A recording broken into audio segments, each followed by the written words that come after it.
Bonjour à toutes et à tous, RFI à Paris, il est 18h. Le journal en français facile. Adrien Delgrange. 16h en temps universel, nous sommes le vendredi 24 juillet. Le feu part dans tous les sens et il dévore tout sur son passage. Voilà les caractéristiques de l'incendie en France près de Bordeaux, toujours pas maîtrisé malgré une lutte acharnée des pompiers. Des incendies ailleurs en Europe, notamment en Espagne, où la région de Madrid est cernée par les feux. L'actualité internationale nous emmènera aussi en Inde, où les étudiants sont toujours en colère contre le gouvernement de Narendra Modi. Au Moyen-Orient, l'Iran a été une nouvelle fois bombardé par les Américains. L'Iran a riposté avec des attaques contre des installations américaines à Bahreïn, en Jordanie, ainsi qu'au Koweït. Et puis enfin, à la page sport, beaucoup plus léger avec le Tour de France, le maillot jaune Tadej Pogačar vient de s'imposer en haut de l'Alpe d'Huez. Voilà pour les titres, soyez les bienvenus. En France, à l'heure actuelle, plusieurs incendies toujours non maîtrisés. Tout d'abord en Nouvelle-Aquitaine, proche de Bordeaux, c'est un incendie XXL, imprévisible et vorace, prévient la préfète de Gironde. La presqu'île française du Cap-Ferré, près de Bordeaux, fait l'objet d'un ordre d'évacuation totale par la route et par bateau. Dans le département du Var, là, ce sont 800 pompiers engagés qui comptent sur une météo plus favorable pour contrôler cet incendie qui a déjà parcouru 3700 hectares.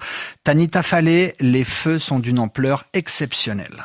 Pour le ministre français de l'Intérieur, les feux en cours sont exceptionnels. Au moment où on se parle, on a dépassé un seuil sur le seuil des 50 000 hectares qui ont été brûlés depuis le 1er janvier de cette année. Donc si vous prenez la référence par rapport à l'an passé, c'est quasiment x3 un hectare brûlé à la même période l'an passé. En Nouvelle-Aquitaine, la région de Bordeaux, 2 très gros feux sont en cours, près du Cap-Ferré et de Biscarrosse, dans le sud-ouest du pays. Les 2 incendies sont proches, il n'y a environ que 100 km entre les deux. Ces zones sont très fréquentées par les touristes. En tout, 63 000 personnes ont été évacuées. Au Cap-Ferré, c'est une évacuation particulière. Les personnes ont dû monter sur des bateaux et passer par la mer. Le territoire est une presqu'île, c'est-à-dire qu'il est entouré par la mer et qu'il n'y a qu'une seule route. On ne pouvait donc pas évacuer toutes les personnes par là. Dans le sud-est de la France, dans le Var, un feu est aussi en cours, mais il y a moins de vent que dans le sud-ouest. L'incendie pourrait donc rapidement être arrêté. Toujours en Europe, en Espagne, la région de Madrid, cernée par les feux. Via les téléphones portables, les habitants reçoivent des messages leur demandant de quitter les lieux et de se mettre à l'abri rapidement. Environ 25 000 personnes ont été délogées ces dernières heures. En Inde, journée de protestation. Des milliers de jeunes sont toujours réunis sous la bannière du parti du peuple des cafards. Ils campent jour et nuit sur une place du centre de la capitale, New Delhi. Le mouvement a été créé sur Internet en mai dernier après des fraudes massives lors des examens universitaires. Ce mouvement demande la démission du ministre de l'Éducation. Nicolas Feldman, bonjour. Bonjour Adrien. Le ministre est toujours en place. En revanche, Narendra Modi, lui, le Premier ministre, est depuis tout de même sorti de son silence. Oui, avec d'abord un message écrit, rien n'est plus important que le bien-être et l'avenir de notre jeunesse, puis fait extrêmement rare dans une vidéo sur les réseaux sociaux. On y voit le Premier ministre indien à son bureau qui se filme avec un téléphone sans maquillage. Narendra Modi dit comprendre la douleur des étudiants et annonce même une nouvelle loi contre les fraudes aux examens. J'ai donné aujourd'hui des instructions au ministère concernant les tribunaux à procédure accélérée.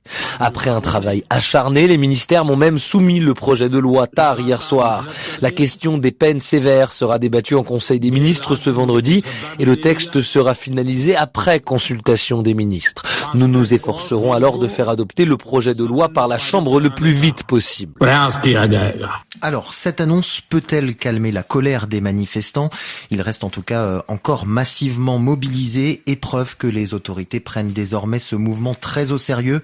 Ce matin, pendant près de 2 heures, 2 ministres ont rencontré des représentants du parti des cafards. Les revendications restent les mêmes, une réforme du système d'examen et surtout la démission du ministre de l'Éducation. La réunion n'a pas permis d'avancer, mais le gouvernement s'est engagé à répondre à toutes ces demandes lors d'une prochaine rencontre ce samedi. Merci Nicolas Feldman dans le journal En Français Facile RFI à Paris, 18h05. De nouvelles attaques ont eu lieu en Ukraine et en Russie. En Ukraine, 15 personnes sont mortes. En Russie, 6 personnes ont été tuées. Tout d'abord, près de Kiev, des missiles russes ont frappé un événement organisé par des entreprises de l'industrie de la défense. Au moins 10 personnes sont mortes. Et puis dans la ville de Sloviansk, dans l'est du pays, 2 bombes russes ont aussi fait 5 morts. Côté russe, une attaque ukrainienne a visé une entreprise dans la région de Kirov. Selon les autorités russes, 6 personnes sont mortes. Le conflit au Moyen-Orient, il s'étend désormais à de nouveaux horizons. Le nombre d'acteurs impliqués dans la guerre s'élargit. L'Iran a d'ailleurs déclaré ce matin tenir pour responsable tout pays participant, coopérant ou aidant les États-Unis dans leurs attaques. De nouvelles cibles sont atteintes, comme ce centre de données Amazon touché à Bahreïn, selon les gardiens de la Révolution. Par ailleurs, un nouveau front s'est ouvert cette semaine en mer Rouge. Les Houthis du Yémen, soutenus par l'Iran, ont annoncé le blocus maritime de l'Arabie Saoudite et du détroit de Bab el-Mandeb. Pour Franck Mermier, directeur de recherche émérite au CNRS et auteur du livre sur le Yémen, eh bien pour lui, le blocus du détroit constitue un moyen de pression efficace pour l'Iran. C'est un moyen de pression extrêmement fort exercé par l'Iran en actionnant, si on peut dire, la carte Houthi en mer Rouge, puisque pour le moment, donc, c'est plutôt le détroit d'Ormuz qui était sous le feu des projecteurs avec un arrêt du transport maritime. Et si Bab el-Mandeb et la mer Rouge est là sous la menace des Houthis, là, on verrait aussi des conséquences extrêmement graves sur le transport maritime international, ce qui signifierait aussi une intervention non seulement de l'Arabie Saoudite, qui évidemment voudrait que son pétrole puisse être transbordé à partir du port de Yambo sur la mer Rouge, mais aussi de la part des puissances occidentales et riveraines de la mer Rouge qui évidemment voudraient contrer cette menace de fermeture du détroit de Bab el-Mandeb par les Houthis. Des propos recueillis à la mi-journée par Paul Loncin-Spinelli. Ils évoqueront sûrement ce sujet ensemble lundi à Washington. À l'invitation de Donald Trump, Benjamin Netanyahou, le Premier ministre israélien, rencontrera le président américain à la Maison-Blanche en pleine négociation avec le Liban. Comme médiateur, les États-Unis, Benjamin Netanyahou cherche à rencontrer Donald Trump. Ce sera donc chose faite lundi prochain, une visite qui intervient quelques jours après celle du président libanais Joseph Aoun. L'actualité en Tunisie où Rached Ghannouchi est dans un état de santé critique selon ses avocats. L'opposant politique est en prison, il est âgé de 85 ans. Ses avocats ont déclaré que son état de santé était critique car il s'est évanoui dans sa cellule et il se trouve dans un état d'épuisement. Le chef du parti islamiste Ennahda avait été condamné dans plusieurs affaires à la prison à vie. Un dernier mot de sport pour vous parler du Tour de France. C'était la 19e étape du jour. Tadej Pogačar, maillot jaune sur les épaules, vient de remporter cette étape au sommet de l'Alpe d'Huez pour conforter un peu plus son avance à 2 jours de l'arrivée finale à Paris.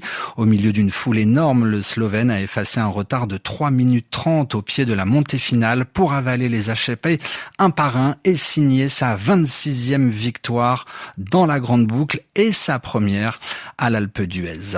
C'est la fin de ce journal en français facile. Où que vous soyez sur la planète, merci à tous de l'avoir écouté. Sachez que vous pouvez le retrouver à tout moment pour l'écouter et le lire. Vous pouvez aussi perfectionner votre français avec différents exercices proposés à la fin de l'écoute de ce journal. À la semaine prochaine pour une nouvelle édition du journal en français facile.